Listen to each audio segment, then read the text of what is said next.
Hello മക്കളെ, welcome back to Xylem. It's me Abdulla Bakkar. എല്ലാവരും നമ്മൾ ഒന്നാമത്തെ ചാപ്റ്റർ അടിച്ചു പൊളിച്ച് തീർത്താൽ എല്ലാ മക്കളും കണ്ടിട്ടുണ്ടാവും വിചാരിക്കുന്നുണ്ട്. എന്തായാലും നമ്മുടെ ചാപ്റ്ററിന്റെ പേര് എ റോഡ് ടു ഹിസ്റ്ററി അല്ലെ, ചരിത്രത്തിലേക്ക് എന്ന് പറഞ്ഞ ഒന്നാമത്തെ ചാപ്റ്റർ നമ്മൾ അടിച്ചു പൊളിച്ച് കംപ്ലീറ്റ് ചെയ്തു കഴിഞ്ഞ ലൈവ് സെഷനിൽ. അപ്പൊ ഈ ചാപ്റ്ററായിട്ട് ബന്ധപ്പെട്ട കുറച്ച് ചോദ്യങ്ങളൊക്കെ ആയിട്ടാണ് ഞാൻ വന്നിരിക്കുന്നത്. അപ്പൊ സ്കൂളൊക്കെ ഇടയ്ക്കിടയ്ക്ക് ലീവൊക്കെ കിട്ടുന്നുണ്ട്, മഴയൊക്കെ ആയിട്ട് അങ്ങനെ കുറെ മക്കളൊക്കെ അതിൽ എൻജോയ് ചെയ്യുന്നുണ്ട്, കുറെ മക്കളൊക്കെ ആകെ ബേജാറായിരിക്കുന്നുണ്ട് അല്ലെ, സ്കൂളിൽ പോകാൻ പറ്റുന്നില്ല. അങ്ങനെ പല ജില്ലകളിലും സ്കൂൾ അവധിയാണ്. ഇപ്പൊ ഇന്ന് 5 ജില്ലകളിലൊക്കെ സ്കൂൾ അവധിയൊക്കെ പ്രഖ്യാപിച്ചു. അങ്ങനെ എല്ലാവരും ഭയങ്കര സന്തോഷത്തിലിരിക്കുന്ന കുട്ടികളുണ്ടാവും, ഭയങ്കര സങ്കടത്തിലിരിക്കുന്ന കുട്ടികളുണ്ടാവും. കാരണം പഠിച്ചതൊക്കെ മറക്കുന്ന അവസ്ഥയിലേക്കൊക്കെ എത്തി അല്ലെ. ഇപ്പൊ കാസർഗോഡ് ജില്ലയിലൊക്കെ ആണെങ്കിൽ 2-3 ദിവസമൊക്കെയാണ് സ്കൂളുകൾക്ക് അവധി കിട്ടിയത്. അപ്പൊ സ്വാഭാവികമായിട്ടും നമുക്ക് എന്ത് ചെയ്യണം, കുറച്ച് കാര്യങ്ങളൊക്കെ പഠിച്ചു പോകണം അല്ലെ, പഠിച്ചതൊക്കെ ഒന്ന് പൊടി തട്ടി അടക്കാം. അപ്പൊ ഒന്നാമത്തെ ചാപ്റ്ററിലെ ഒരു 2-3 പ്രധാനപ്പെട്ട ചോദ്യങ്ങളായിട്ടാണ് ഞാൻ വന്നിരിക്കുന്നത്. ഇതിൽ എക്സാമിനൊക്കെ വരുന്ന ക്വസ്റ്റ്യൻസ് ആണ് മക്കൾ. അപ്പൊ എല്ലാ മക്കളും എന്ത് ചെയ്യണം, കൃത്യമായിരുന്ന് ക്ലാസ് കേൾക്കുക. അതിനുശേഷം ഞാൻ ലാസ്റ്റ് 1-2 ക്വസ്റ്റ്യൻ നിങ്ങൾക്ക് വേണ്ടി തരും. അതിന്റെ ആൻസർ നിങ്ങൾ എന്ത് ചെയ്യണം, കമന്റ് ചെയ്യണം കേട്ടോ. അപ്പൊ നമുക്ക് എന്ത് ചെയ്യാം, ഒന്നാമത്തെ ചോദ്യം എന്താണെന്നുള്ളത് നോക്കാം അല്ലെ. അപ്പൊ നമുക്ക് ഫസ്റ്റ് ചോദ്യം എന്താണെന്നുള്ളത് നോക്കാം. നമ്മുടെ ഫസ്റ്റ് ചോദ്യം ഇതാണ്: name the following historical remains. നമ്മുടെ കുറച്ച് ചരിത്ര സ്മാരകങ്ങൾ തന്നിട്ടുണ്ട് അല്ലെ, താഴെ തന്നിട്ടുള്ള ചരിത്ര സ്മാരകങ്ങളുടെ പേര് കണ്ടെത്തുക എന്നുള്ളതാണ് നമ്മുടെ ഒന്നാമത്തെ ചോദ്യം. അപ്പൊ മക്കൾ കാത്തിരിക്കാണ്, ഏതൊക്കെ ചരിത്ര സ്മാരകങ്ങളാണ് അവിടെ തന്നിട്ടുള്ളത്, സാർ എന്താ അത് കാണിക്കാത്തെന്ന് പറഞ്ഞ മക്കൾ കാത്തിരിക്കാണ്. നിങ്ങൾക്ക് അതിന്റെ ആൻസർ അറിയാം എന്ന് എനിക്കറിയാം, എന്നാലും ഞാൻ ജസ്റ്റ് ഒന്ന് ഷോ ചെയ്യാം ഏതൊക്കെയാണ് ചരിത്ര സ്മാരകങ്ങൾ എന്ന്. 2 സ്മാരകങ്ങളാണ് നമുക്ക് അവിടെ തന്നിട്ടുള്ളത്. 2 ഹിസ്റ്റോറിക്കൽ ആയിട്ടുള്ള റിമൈൻസ് ആണ് നമുക്ക് തന്നിട്ടുള്ളത്.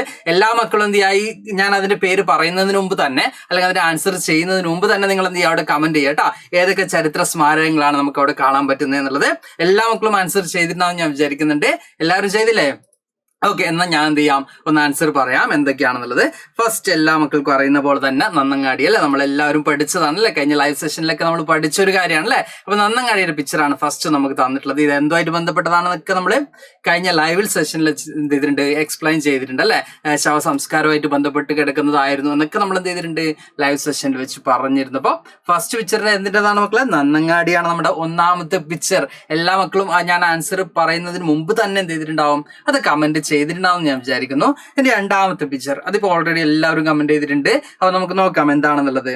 അപ്പൊ കുടക്കല്ലാണ് നമുക്ക് അവിടെ തന്നിട്ടുള്ളത് അല്ലെ, കുടക്കല്ല് അല്ലെങ്കിൽ നമുക്ക് എന്ത് പറയാം, അംബ്രല സ്റ്റോൺ ആണ് നമുക്ക് അവിടെ സെക്കൻഡ് പിക്ചറിൽ അവിടെ തന്നിട്ടുള്ളത്. അപ്പൊ ഫസ്റ്റ് ചോദ്യം ഇതാണ്: name the following historical remains. ചിലപ്പോൾ ഇത് തന്നെ ആവണം ചോദിക്കുന്നതെന്നില്ലല്ലേ, മുനിയറ നമ്മൾ പഠിച്ചിട്ടുണ്ടല്ലേ. അപ്പൊ ഈ കുടക്കലിന് പകരം അല്ലെങ്കിൽ നന്നങ്ങാടിക്ക് പകരം എന്ത് പിക്ചറും കൂടി വരാം, മുനിയറയുടെ പിക്ചർ വന്നിട്ട് ഇതിന്റെ പേര് എന്താണെന്നുള്ള രീതിയിലും ക്വസ്റ്റ്യൻ വരാം. അപ്പൊ എല്ലാ മക്കളും കൃത്യമായിട്ട് എഴുതണം. ഇങ്ങനെ ഒരു ക്വസ്റ്റ്യൻ വരാണെങ്കിൽ നിങ്ങൾ അവിടെ ആൻസർ ചെയ്തിരിക്കണം.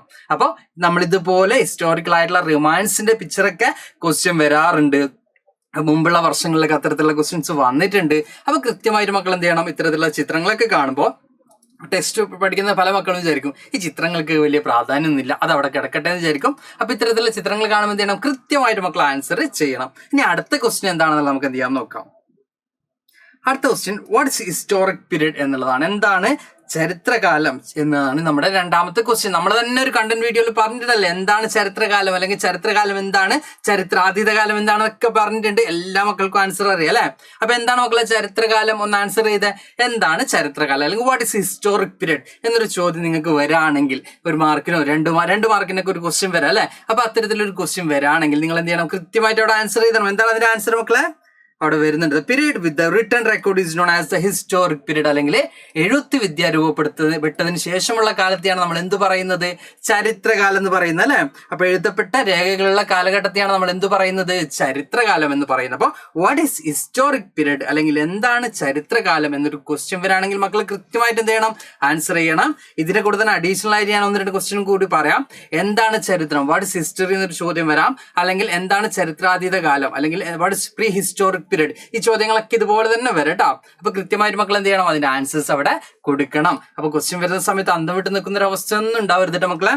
അതുപോലെ തന്നെ അടുത്ത ക്വസ്റ്റ്യൻ ആണ് identify the centuries in which following incidents happened. അപ്പൊ ചില സംഭവങ്ങളൊക്കെ തന്നിട്ടുണ്ട് അല്ലെ, ചില സംഭവങ്ങളൊക്കെ തന്നിട്ടുണ്ട്, അതിന്റെ ഇയറും തന്നിട്ടുണ്ട്, ചില ഇൻസിഡൻസ് തന്നിട്ടുണ്ട്, ഇയറും തന്നിട്ടുണ്ട്, അല്ലെങ്കിൽ ചില സംഭവങ്ങൾ തന്നിട്ടുണ്ട്, വർഷങ്ങളും തന്നിട്ടുണ്ട്. നിങ്ങൾ എന്ത് മാത്രമേ കണ്ടെത്തേണ്ടതുള്ളൂ, ഏത് സെഞ്ചുറിയിലാണ്, ഏത് നൂറ്റാണ്ടിലാണ് ഈ ഇൻസിഡൻസ് നടന്നതെന്ന് മാത്രം മക്കൾ കണ്ടെത്തേണ്ടതുള്ളൂ. അപ്പൊ നമ്മൾ കഴിഞ്ഞ ക്ലാസ്സിൽ പഠിപ്പിച്ചിരുന്നു, അതായത് തൊള്ളായിരം മുതൽ 2000 വരെയുള്ള കാലഘട്ടം, അങ്ങനെ നമ്മൾ എന്ത് ചെയ്തിട്ടുണ്ട്, ഓരോ കാലഘട്ടത്തെ എങ്ങനെയാണ് നമ്മൾ സെഞ്ചുറീസ് ആക്കുന്നതെന്നൊക്കെ പഠിപ്പിച്ചിട്ടുണ്ട് അല്ലെ, നൂറ്റാണ്ടാക്കുന്നതെന്നൊക്കെ നമ്മൾ പഠിപ്പിച്ചിട്ടുണ്ട്. അപ്പൊ മക്കളെല്ലാവരും എന്ത് ചെയ്യണം, അവിടെ കമന്റ് ചെയ്യണം എന്തൊക്കെയാണ് അതിൽ വരിക, ഏത് കാലഘട്ടമാണ് അവിടെ വരാന്നുള്ള മക്കളെല്ലാവരും എന്ത് ചെയ്യണം, കമന്റ് ചെയ്യണം. അപ്പോൾ AD 1930 വരുന്നുണ്ട്, 1930 വരുന്നുണ്ട്. അത് എന്താണ് ആ വർഷം നടന്നിട്ടുള്ള ഇൻസിഡന്റ്? സാൾട്ട് സത്യാഗ്രഹമാണ്, അല്ലെങ്കിൽ ഉപ്പ് സത്യാഗ്രഹമാണ് ആ വർഷം നടന്നിട്ടുള്ളത്. അപ്പൊ ഏത് സെഞ്ചുറിയാണ്, ഏത് നൂറ്റാണ്ടാണ് എന്നാണ് നിങ്ങൾക്ക് ക്വസ്റ്റ്യൻ വന്നിട്ടുള്ളത്. ഏത് നൂറ്റാണ്ടാണ് മക്കളെ? 1930, 1930. ഏത് നൂറ്റാണ്ടായിരിക്കും വരാം മക്കളെ? ഏത് നൂറ്റാണ്ടായിരിക്കും അവിടെ വരാം? 1930 വരുമ്പോ ഏത് നൂറ്റാണ്ട് വരും? 1930 വന്നല്ലോ. അപ്പൊ ഏത് നൂറ്റാണ്ടായിരിക്കും അവിടെ വരാം? മക്കളും ജസ്റ്റ് കമന്റ് ചെയ്ത് ഏത് നൂറ്റാണ്ടാണ് വരാ? സിമ്പിൾ. ഏത് നൂറ്റാണ്ടാണ് മക്കളെ?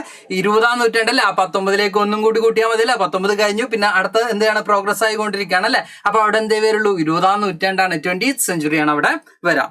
Then 1857, AD 1857, AD 1857 എന്തുണ്ടായത്? നമ്മുടെ ഇന്ത്യയുടെ ഒന്നാമത് സ്വാതന്ത്ര്യ സമരം ഉണ്ടായിട്ടുള്ളത് കേട്ടോ. ശിപ്പായി റബലിയൻ എന്നൊക്കെ ഇത് അറിയപ്പെടുന്നുണ്ട്. അതൊക്കെ നമുക്ക് വലിയ ക്ലാസ്സിലെത്തുമ്പോൾ പഠിക്കാനുള്ളതാണ്. അപ്പൊ 1857 ഏത് സെഞ്ചുറിയിൽ വരും, ഏത് നൂറ്റാണ്ടിൽ വരും എന്നാണ് ചോദ്യം. അപ്പൊ നമ്മളിവിടെ പറഞ്ഞു 1930 ആണെങ്കിൽ, 1930 ആണെങ്കിൽ ഏത് സെഞ്ചുറിയാണ്? 20-ാം നൂറ്റാണ്ടാണ്, 20th സെഞ്ചുറി ആണെന്ന് പറഞ്ഞു. അപ്പൊ 1857 ആകുമ്പോൾ ഏത് നൂറ്റാണ്ടായിരിക്കും? ഒന്ന് ആലോചിച്ച മക്കളെ. 19 മുകളിലേക്ക് നമ്മൾ എന്ത് പറഞ്ഞു? 20-ാം നൂറ്റാണ്ട് എന്ന് പറഞ്ഞു അല്ലെ. അപ്പൊ 18 മുകളിലേക്കാണ് അവിടെ വന്നിട്ടുള്ളത്. 1830 18 മുകളിലേക്കാണ് അവിടെ വന്നിട്ടുള്ളത്. അപ്പൊ ഏത് നൂറ്റാണ്ടായിരിക്കും, ഏത് സെഞ്ചുറി ആയിരിക്കും അത് വരാം? അപ്പൊ സ്വാഭാവികമായിട്ട് നമുക്കറിയാൻ പറ്റും 19-ാം നൂറ്റാണ്ടാണ്, 19th സെഞ്ചുറിയാണ് നമുക്ക് അവിടെ ആൻസർ കൊടുക്കേണ്ടത്.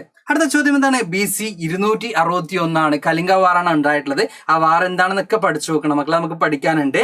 അപ്പൊ ഇത് ഏത് നൂറ്റാണ്ടാണെന്നാണ് നമ്മുടെ നെക്സ്റ്റ് ക്വസ്റ്റ്യൻ. BC 261. അപ്പൊ നമ്മൾ പറഞ്ഞിരുന്നു ഇവിടെ നമുക്ക് എന്ത് ചെയ്യണം? BC 3-ാം നൂറ്റാണ്ടാണ് അല്ലെ. BC 261 2-ന് മുകളിലാണ്. അപ്പൊ അവിടെ എന്ത് വന്നു? 3-ാം നൂറ്റാണ്ടാണ് വരിക. 3rd സെഞ്ചുറിയാണ് നമുക്ക് ഇവിടെ കാണാൻ പറ്റുന്നത്. മലയാളം കുട്ടികൾക്കായിട്ട് നമ്മൾ അത് മലയാളത്തിൽ ഒന്ന് ടൈപ്പ് ചെയ്തിട്ടുണ്ട്. താഴെ തന്നിരിക്കുന്ന സംഭവങ്ങളുടെ നൂറ്റാണ്ട് കണ്ടെത്തുക എന്നുള്ളതാണ് ചോദ്യം. എല്ലാം വർഷങ്ങളും കാര്യങ്ങളൊക്കെ തന്നിട്ടുണ്ട്. മക്കൾ എന്ത് ചെയ്യുക? കൃത്യമായിട്ട് അതിന്റെ ആൻസേഴ്സ് ഒക്കെ ഇതുപോലെ തന്നെ മറ്റ് ഇൻസിഡൻസും കാര്യങ്ങളൊക്കെ വരെ അല്ലെ, മറ്റ് സംഭവങ്ങളൊക്കെ ചോദിക്കുക. അപ്പൊ മക്കൾ കൃത്യമായിട്ട് അവിടെ എന്ത് ചെയ്യണം? ആൻസർ ചെയ്യണം, കേട്ടില്ല? അപ്പൊ ഇവിടെ നമ്മൾ ജസ്റ്റ് ഒന്ന് ആൻസർ ചെയ്യുന്നുണ്ട്. ഞാൻ ഏതൊക്കെ നൂറ്റാണ്ടാണെന്നുള്ളത് ജസ്റ്റ് ഒന്ന് ആൻസർ ചെയ്തിട്ടുണ്ട്. മക്കൾ കൃത്യമായിട്ട് ആൻസർ ചെയ്യണം. ഇനി നിങ്ങൾക്ക് 2 ക്വസ്റ്റ്യൻസ് ഞാൻ അവിടെ തരുന്നുണ്ട്. അതിന് ആൻസർ എല്ലാ മക്കളും എന്ത് ചെയ്യാത്ത കമന്റ് ബോക്സിൽ കമന്റ് ചെയ്യട്ടോ. ഇത് എന്താണ്, ഈ പിക്ചറിൽ കാണുന്നത് എന്താണ് എന്നുള്ളതാണ് ഒന്നാമത്തെ ക്വസ്റ്റ്യൻ. അപ്പൊ എല്ലാ മക്കളും എന്ത് ചെയ്യണം? അത് എന്താണെന്നുള്ളത് കൃത്യമായിട്ട് താഴെ കമന്റ് ബോക്സിൽ കമന്റ് ചെയ്യാം. ഇതും എന്താണ്? 2 ചിത്രങ്ങളാണ് തന്നിട്ടുള്ളത് അല്ല. അപ്പൊ എല്ലാ മക്കൾക്കും അറിയാം. അപ്പൊ അത് കൃത്യമായിട്ട് എന്ത് ചെയ്യുക? കമന്റ് ചെയ്ത് വെക്കുക. അപ്പൊ ഈ ക്വസ്റ്റ്യൻ സെഷൻ ഞാൻ ഇവിടെ അവസാനിപ്പിക്കുകയാണ്. അപ്പൊ എല്ലാ മക്കളും കണ്ടു വിചാരിക്കുന്നുണ്ട്. ഇതുപോലെ തന്നെ നമ്മൾ സിമ്പിൾ ആയിട്ട് വളരെ ചുരുങ്ങിയ സമയം കൊണ്ട് എല്ലാ ചാപ്റ്റേഴ്സിന്റെയും എല്ലാ ഇമ്പോർട്ടന്റ് ആയിട്ടുള്ള ക്വസ്റ്റ്യൻസും പഠിച്ചു തീർക്കാനുണ്ട്. അപ്പൊ അടുത്ത ക്ലാസ്സിൽ വീണ്ടും കാണാം. Bye bye.